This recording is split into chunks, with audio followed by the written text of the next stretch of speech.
Love life, natanong na ba? Wala pa din? Wala, single pa din. Taga? Ilan years ka ng single? Naman, nagde-date naman. Showbiz? Non-showbiz. Dating. Di mo ba siya dinedate sa dito? Hindi, close ko na. Choice mo yung non-showbiz? Gusto mo talaga non-showbiz? Bakit?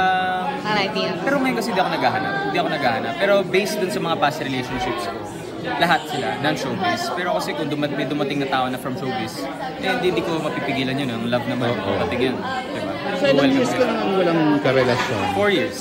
Tagal na din. Actually, magpa-5. Oo. So, magpa-5. How do you manage? Like, kakatapos lang ng Pasko, wala kang kadate. Actually, ngayon, sobrang masaya ako. Kasi dahil? Na-realize ko na kapag nakafocus sa sarili ko, I mean, lahat ng mga goals ko nakuha ko ngayon. Nakapag-ipon ako, may negosyo ko, may nakakabili ako for myself, for my family.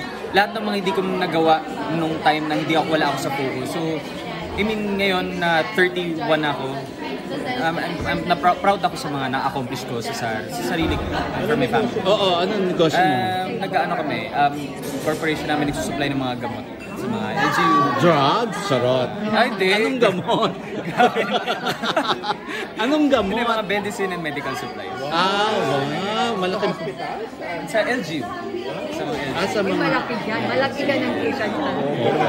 Yung bar mo, hindi mo nabubuksan? Hindi na. Kasi, actually, pre-pandemic lang nagsarado. Tumagal din kami 4 years. Pero medyo bandang dulo kasi hindi na masyado malakas. So, we decided to close.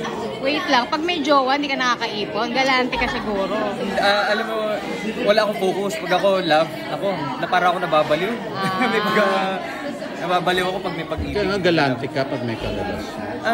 Oo, medyo. Kasi pag mahal ko, gusto ko masaya. Alam mo yun, kahit di naman, actually, lahat ng mga naging karelasyon, wala namang maluho. Pero, kasi pag gusto ko lagi nakasmile yung lagi masaya. So, nagbibigay ako ng mga bagay. Kanino ka ba huling nabaliw? Lagi. Ang dami ko naging relationship, lahat yun baliw. Yung 5 years ago, sino ba yung nakarelasyon mo?